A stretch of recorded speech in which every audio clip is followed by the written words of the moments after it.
All right, YouTube, what's up? What's up? Welcome back. Uh, Straightforward video today. Working on getting the subframe and diff bushings replaced. So of course I had to go ahead and get the subframe out. Went ahead and just lower that. Pretty simple, 4 bolts, mainly for the subframe or 2 nuts and a bolt, however you want to say it. Again, it's not really too much of a walkthrough on this part, removing the subframe, but I got that out. And then of course E46s are infamous for the subframe mount cracks. So I got a reinforcement kit. You'll see here later, my driver's side rear mount actually was pretty damn cracked. The other ones were perfect, no issues, but that one was pretty cracked. So obviously I'm gonna go ahead and clean all that up and then get the reinforcements in there. And we'll go ahead and swap out the 24-year-old rubber bushings in the diff and subframe for polys. So let's get it.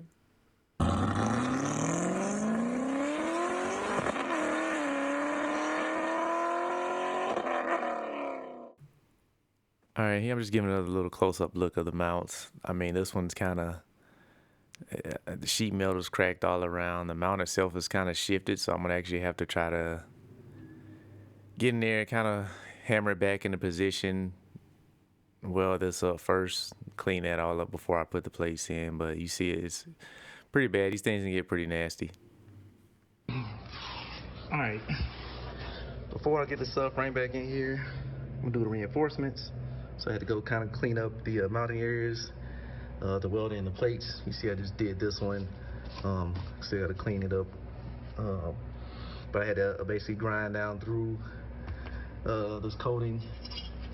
This is one of the plates that'll go in this area. You use the existing bolt, the stud that comes in here to mount the subframe, bolt that in. Then I'm just going to end up welding around all those points. So I've kind of grind out around all that. They have these for each corner, so I'll clean this one off. Clean this one off as well. That one is this plate. Yep, boom. So that'll fit there. Again, I weld those up. Then I got my problem child here, which again, we know this one, so I'm gonna have to kind of hammer this one back down. I'm gonna have to try to weld this one back up first, then put the plate on top and then weld the plate on as well. So this one's definitely gonna take a little more time. And then this last one, I'm gonna go ahead and clean this one up and then get to it. Obviously I gotta be careful here because this is my gas tank, my fuel tank here, and I have miscellaneous fuel hoses and stuff running around, so I need to make sure I don't destroy any of those. Looks like I nicked these, so I need to wrap those up. Thought I moved them down out the way. Or is that just dust? And I think that's just it may just be dirt and debris, kind of like here. Yeah, knock all that stuff off. But obviously again, got to make sure I don't rip through any of those. This is braided steel under this, just got the nylon wrap, so that's good. So I'm gonna go through and these kind of clean this one up, show you kind of how I did it or how I'm gonna do it. And then we'll tackle the messed up one here in the back. Let's see. So this one, it's gonna go like that. So this whole flat bottom part situated. And a little bit up there. Cool. Spray a little. We're doing this just in case there's any kind of residual fuel or anything. Just gotta get a layer of water above all this. The sparks and stuff are gonna be fine.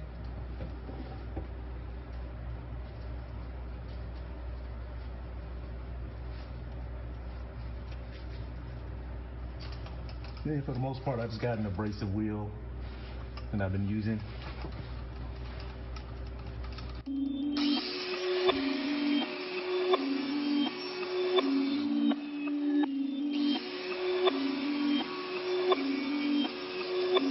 Perfect.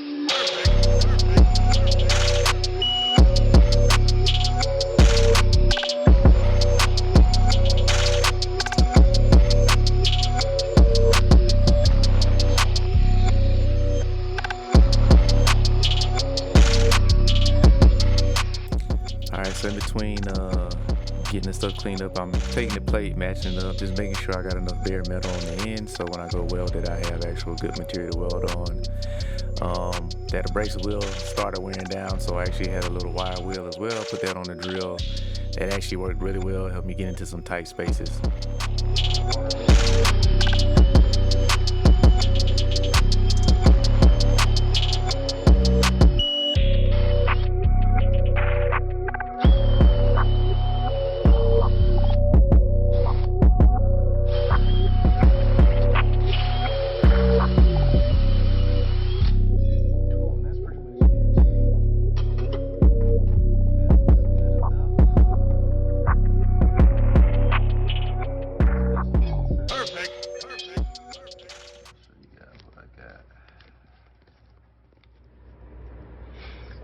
Alright, so here's what we ended up with. Like I say, not too bad. This is looking towards the rear of the car, but that's pretty much all I'm doing for each plate. See my plate hole hits right there. Got bare metal around each side so I can weld it up.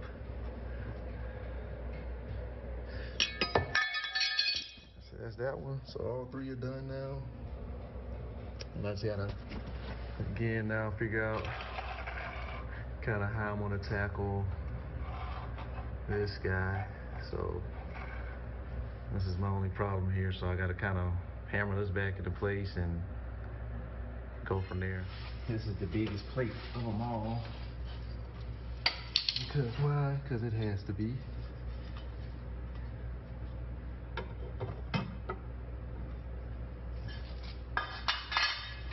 I'm trying to get to some bare metal here at least.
Alright, man, as y'all can see to it, it's starting to take shape. Kind of got the metal moving like I wanted it to. Got the wire wheel back out to kind of clean up some of the stuff as I moved the metal. I took one of the studs from the front mount. The bolt pattern's the same, so I was able to put that in the back and kind of use that as leverage to kind of work the mount, make sure it was in the right position like I wanted. You see later I was able to do that and even kind of use a wrench to just kind of make sure it was kind of where I wanted it, as close as I could get it. So it worked out pretty well. I think I got it pretty much matched up where it was for the most part, and went from there. So this looks a little better than what I had. Tried to meet all the ends back up without changing the location too much. I still got a few little areas I gotta kind of tweak. I need to stop drill all these cracks, which is gonna be annoying, and then try to make everything fit back like it's supposed to. But at least compared to what it looked like in the beginning, it's a little bit of a improvement. I'm gonna have to weld all that up, obviously grind it back down flat, and put the plate over it. So yeah, I'm trying to figure out, do I want to tack this? Do I want to TIG it? I think I'm gonna TIG these, try to TIG these points up. I may try to TIG all of these we'll see. So I indeed did begin with the TIG welder. It was too tedious, too slow for all the cracks I had. So went to the MIG, ran out of gas. So I actually ended up doing this with flux. I probably should have waited, went and got some gas, but I was like, this is under, I don't care too much. So this should work fine. I know it'll penetrate what I need. This sheet metal is very thin, so I didn't want to do too crazy anyway. So this worked out. Hopefully it holds up.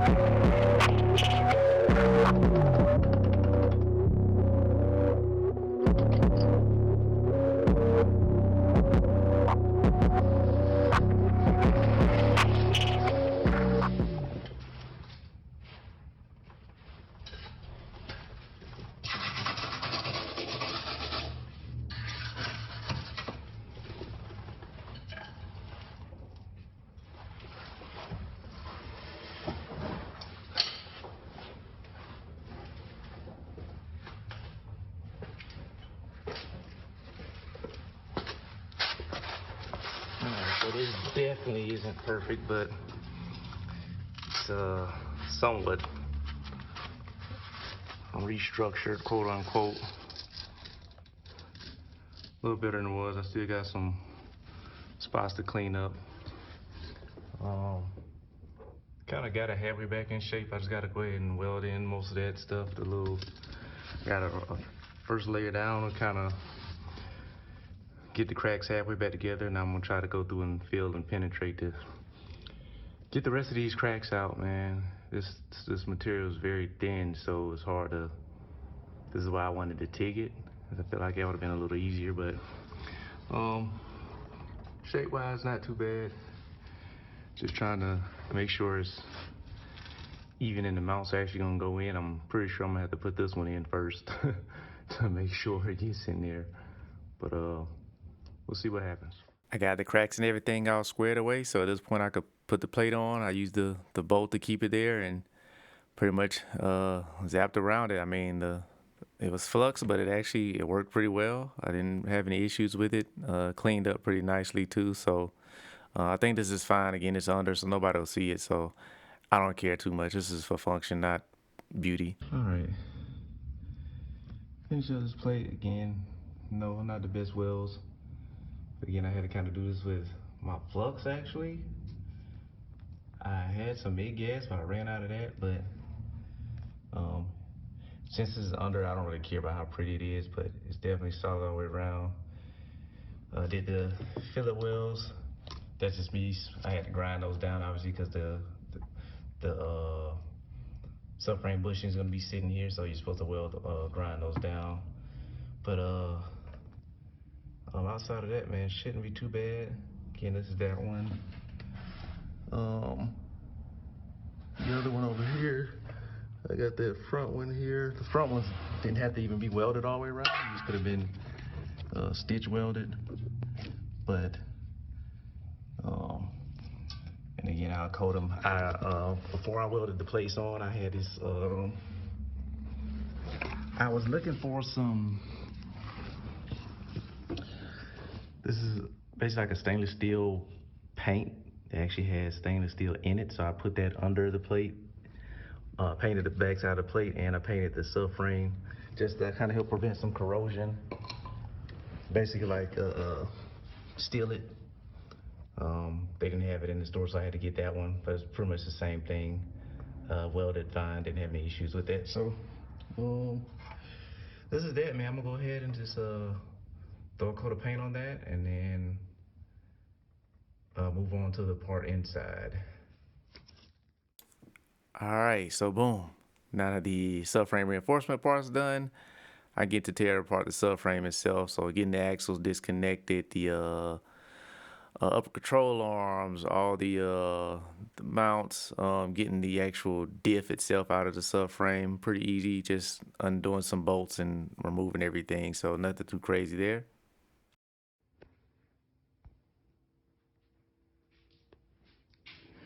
All right, got everything torn apart.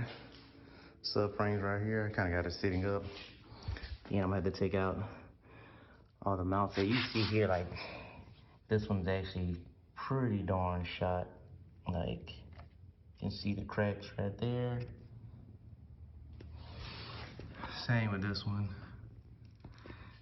You know. Top one's not too bad. So the forward one's alright, but the rear ones are pretty bad. Then I still gotta get the diff mounts out. And you see here again, same thing, more cracks. Excuse me. And then, like I say, the front ones aren't too bad, so I wanna try to disassemble all this. I'll get it nice and, you know, cleaned up, because obviously a lot of dirt and grime on there. Make throw a coat of paint on it or something. I'm not doing anything crazy to it though. And then for the trailing arms, I'm pretty sure I got bushings for these. Can't quite remember, but upper control arm bushings, and then the lower bushings I have to change as well. I have those coming. For some reason, the upper control bushing on this one's a different design, so I don't know if they came different, because this one's kind of got like the bowl. I mean, it doesn't really move if I push both sides together, front or back, up or down, but if I do any torsional, like, I don't know if that's normal, because compared to this one, like, I can't even move this one at all. So, and you see the design of this one's a lot different, so I'm not sure what's up with that. Say maybe this one was changed at one point or something. So, but diff is out. Not really much I need to do with this. I may again clean this up. Probably clean it up, maybe throw a coat of paint on it. Can't just be something spray painted. Probably I'll go ahead and change the fluid. Try to see what the drain is. I think that's the drain right there. So I'll probably go ahead and drain it as well. And then debate whether I want to take the back off and weld the diff up or not. Like I said, I do want this to be a car I learn how to drift in, but at the same time, I do think it would be nice to drive it on the street still. I know you can drive a welded diff car, but yeah. So that's that. I'll probably work on getting the bushings and stuff out tomorrow. So I'm gonna try to use my bearing presser, because it's pretty similar design.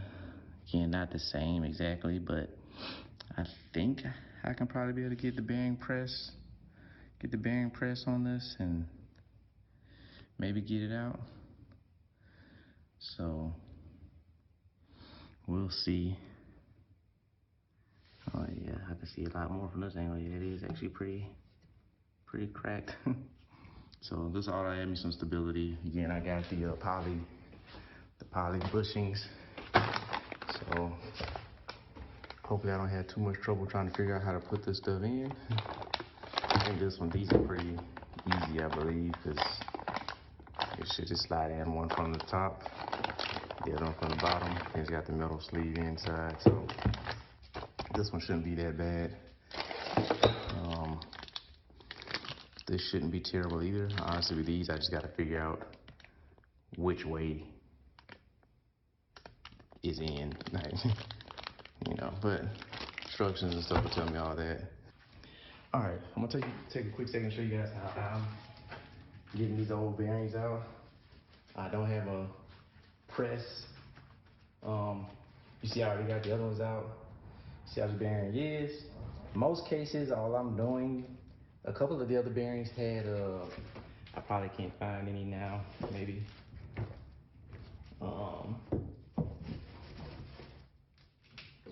Try to find an old one to show you. Like this one, for instance. It already had those two, like, if you can see it, let's see if I can. It already had two like little grooves right here. You can kind of see one was here and then one was here. I literally just like took the drill and drilled one or two holes beside it and kind of just cleared out some of the rubber till I was able to get the Sawzall. Once I was able to clear enough material, I could stick the Sawzall inside it. And then pretty much once I got a Sawzall in it, I just pretty much sawed until I got to the outer metal race. And as you see here, I kind of it'll start like cutting a slit through it and kind of weakens it enough to where you can kind of slightly hammer it in. And then after that, you just tap it out and it's been sliding right out. That's kind of how I've been doing it. I was gonna try to use my bearing press. I thought maybe I could rig that up to work. But I couldn't quite get that one to work how I wanted to, so I'm gonna try to get this last one out. This is my last one, at least as far as the subframe is concerned, subframe and all the diff mounts. So try to get this one out. This one's solid all the way around, so I'm gonna just start again by drilling some holes in it, kind of. Yeah, this one was already kind of cracked a good bit, so it's actually making it a lot easier for the drill to get through.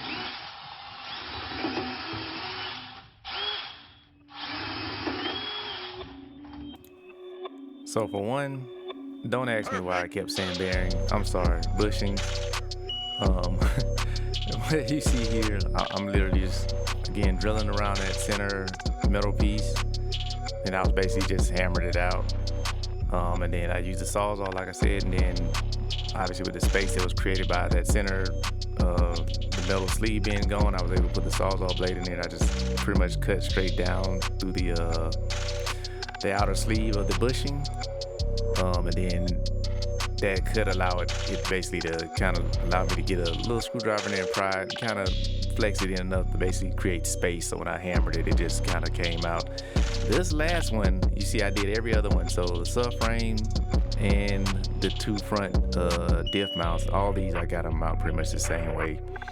This is the only one that at the end gave me kind of trouble getting it out. And in retrospect, I had my C-clamp, and then I also had another bearing installed too. This was the actual bearing installed too, and I probably could have also used that. So I ended up using that kind of when I got to some of the other bushings on like the trailing edge arms and all the knuckle bushings when I replaced those. But I think maybe, I can't quite remember, maybe the size of these bushings was the reason I couldn't use that. But if you got the right tool, use the right tool to get them out. It'll make it easier. But like I said, the other ones came out relatively easy. I think I maybe spent hour and a half at this. And then if I didn't spend I probably spent 20-30 minutes on this one last one. If it wasn't for that one, I probably could have done all of them in like an hour or so. It's not too bad.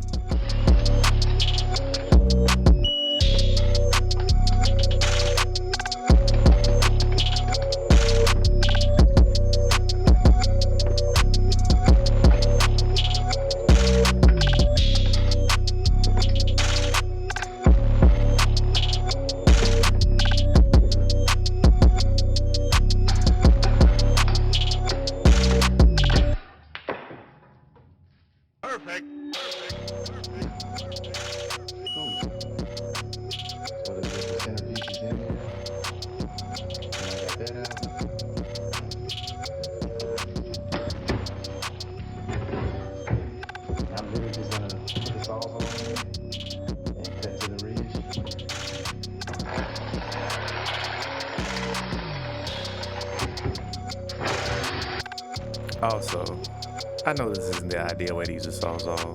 Don't be like me. This is my safety disclaimer.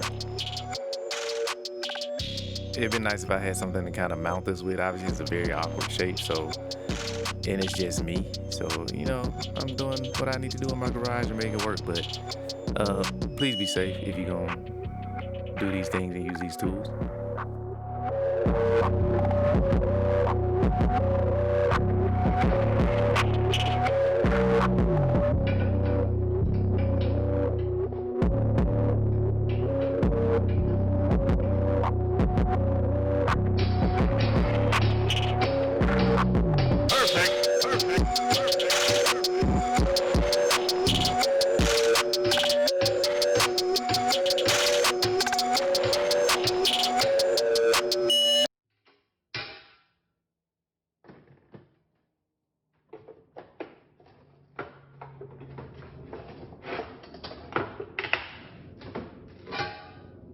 I promise none of the other ones were that bad. That was a tough one to get out. But essentially, the main thing you want to do again, like I said, get a hole. You can still get a saw or something in there, cut until you get to the outer race of it. Once you cut that, you can kind of hammer it, and that cut gives enough space for the metal to just be loosened up for the hammer to slide it through. That's really it. This one's kind of rusty. That might be why that one took so long, but I'd already cleaned this up earlier, but let me clean it up again. All right, I'm gonna show you how quick and easy we get these poly bushings in here. These are the rev shift subframe bushings. Look like this. You'll notice they are labeled on the barrel front. These say back. I put them on the bottom side. But you got labeled front and back. The front and back are different on these just because I don't know if you will notice this weld right here where the barrel connects to the frame on the top side here. It has this weld. The bottom side is just flush, but it has a specific groove. You just take it apart, simple as that, but you'll match that groove up with the groove of the weld so it'll sit flush. Later you're gonna take it apart. Comes with like a supply of lube. You know, you gotta make sure you get it lubed up in all seriousness. That way it won't go in there too crazy. I just usually put some on the inside. And then I also put some on the actual bushings themselves. There are instructions with this too. Instructions will explain, hey, put these in the front, these in the rear, but both of them go in the same exact way as I'm about to show you, so it's not hard at all. Obviously, you see I'm kind of clean the diff up a little bit, so make sure if it's dirty, clean it up, obviously. Get all the grime and stuff out the inside, and then it'll be easier to put the new bushings in.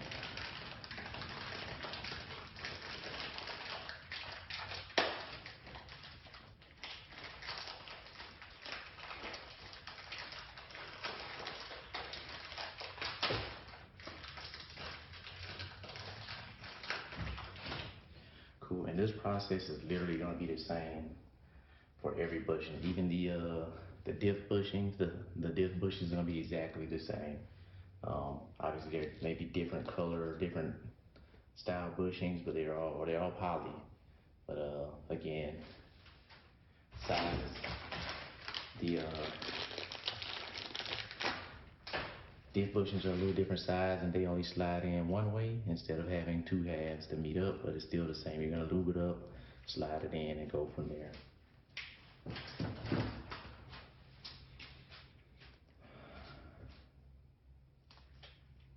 Alright, so again, I'm gonna put the bottom in first just so you can kind of see what I was talking about. Pretty easy to take that off. Again, I usually lube the outside. I even lube the center part where the both sides meet, just in case maybe they're, you bolt it down, they're touching each other. I don't hear any like weird noises or rubbing. Hopefully this grease will kind of help eliminate any of that.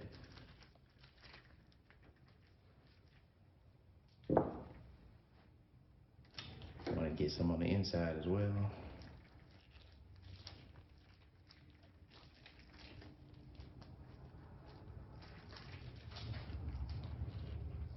This one's pretty good to go. Like I said, it's going on the bottom.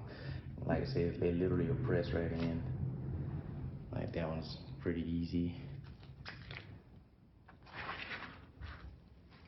I'm gonna do the same thing for this one.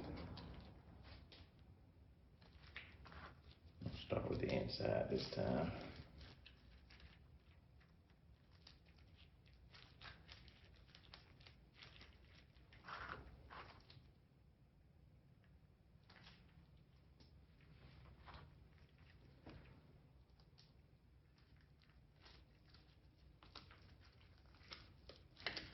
All right.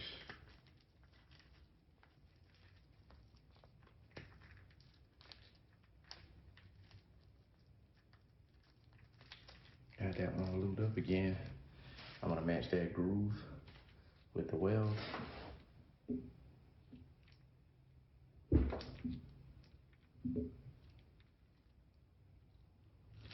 That's about right. Just check the other side. Looks like they're both pretty much where they need to be.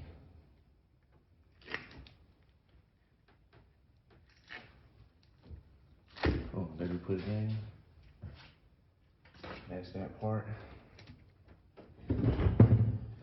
I usually take something and put it under the bushing just to make sure you don't push it out when you're trying to push the pin in. Same thing, lube it up. Lube is the name of the game. I actually kind of want to push that one out because I wanted to put the logos and stuff on the bottom, and I accidentally put that one facing up. But so I'm just gonna put it in. And like you say, you see, this is literally just hand pressure, and boom, that's it. I'm actually gonna see if I can push this one out and flip it. Maybe not.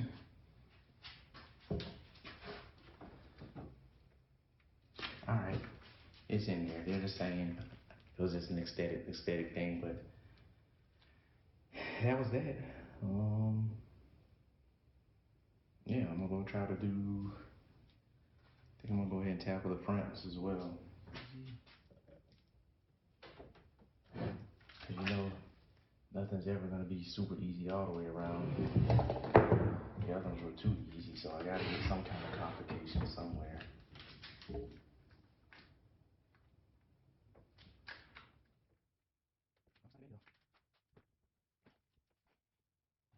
I wish I got a logo. Something so it's in there, not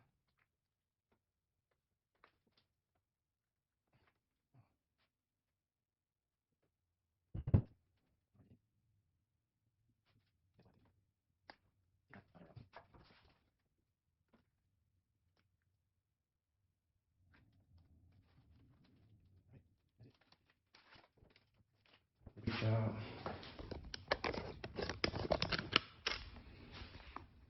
Again. Like I said, diff will be here. You want that ridge to kind of get stuck, so when the boat's pulling it in, it just doesn't let it slide out. So it has to go in this way. Same thing I figured out for these front ones. I know the lip needs to be there. But yeah, man, that's that. Quick little coat of paint on there. Just did this VHT roll bar and chassis. It actually does really well. Obviously, I moved it probably way before I should have for handling time, but works good. Gives a nice little gloss too. So that's pretty much good to go. Diffs here. Tried to clean that up and paint that a little too. I did drain the diff fluid. Diff fluid should be tomorrow. I'm gonna get 75 140 Vaseline. Throw that in there. We'll see what happens. I forgot I got new bolts for these too, so I can actually probably get rid of these. But yeah, the only thing I have to do now, I'm gonna clean up the lower arms,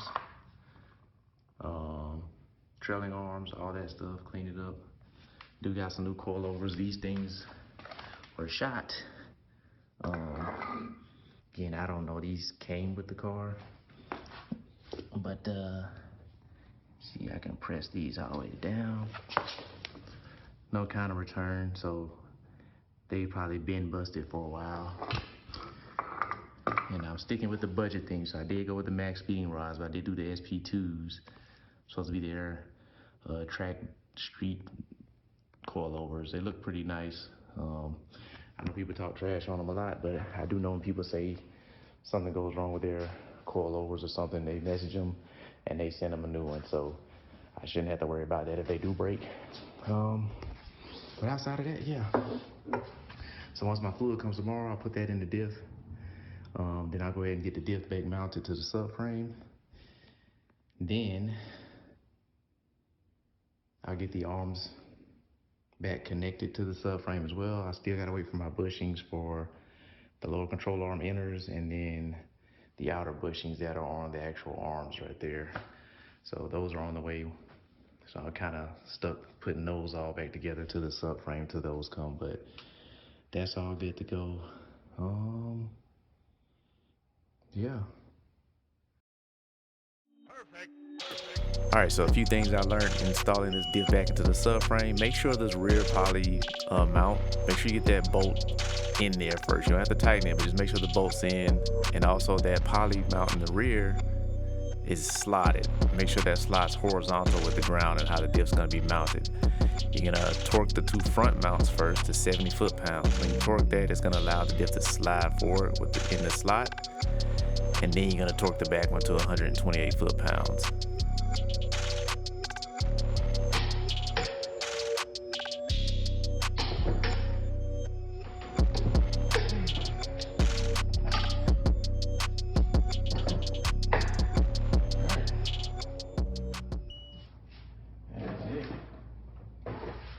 Diff is mounted. I mean, that was good work. Wow.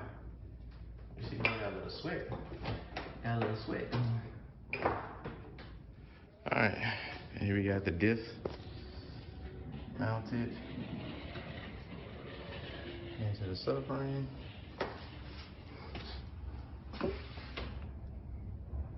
My front mounts as well.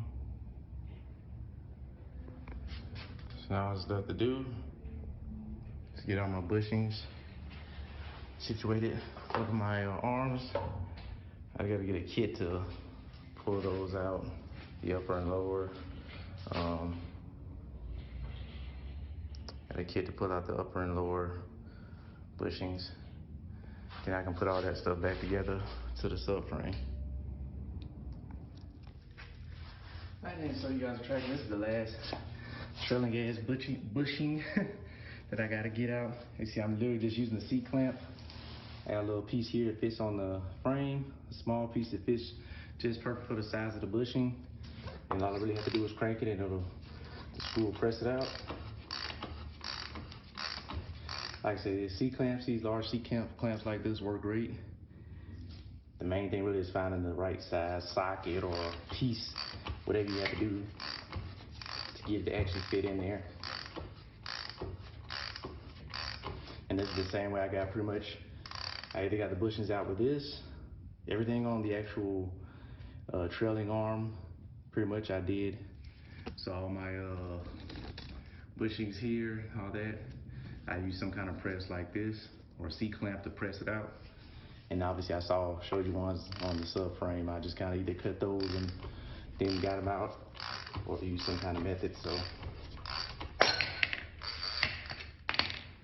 once you hear it pop out, it's literally it. Here's the stocker, and I got a poly one going in. Like I say, this piece is perfect size on here, so I can use this. And honestly, I just used this piece that came with it. I flipped it upside down and put it on here. The edge is perfect size of this, so it'll kind of push the rubber pieces down till it meets that. Pushed it right out, no problem. All right, so here we are at the end. Got the diff back on the floor. I didn't video this, but of course I got everything back together. So got the axles back in, the upper control arms, the adjustable camber arms, the lower control arms. The new coilovers, or the new shocks for the coilovers again, max speeding rods. They look pretty good quality.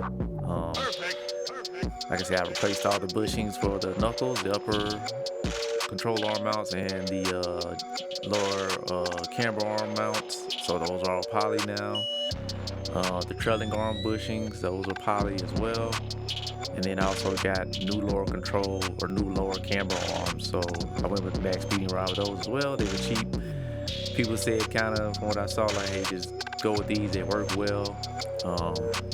So I went with those as well, just to make sure everything was as firm, as possible. I want the suspension to be pretty solid. So everything's poly now, and we're good to go. Got everything back up in there. Didn't have any issues. The mounts for the one I repaired worked out well well also. So I think we're good to go. And I apologize, this one's a little lengthy. It was a lot to get through, but I hope y'all enjoyed it, man. Please like, comment, subscribe, share, help me out. All right,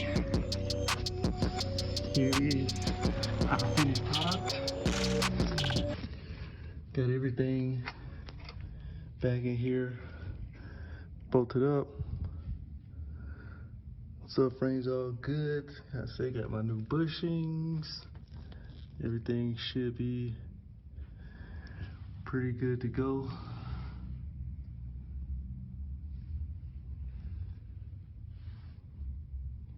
So we'll see exactly, how everything works out and how it feels. I'm gonna take it for a quick little spin, and then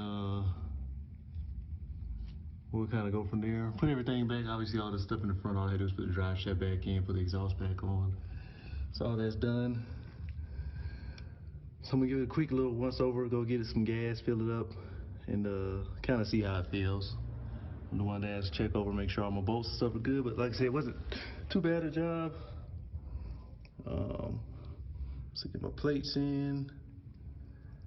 All that's good to go. So it seems like it should be all right. Again, I have to go get an alignment. But for now, hey, I'm gonna go test it out.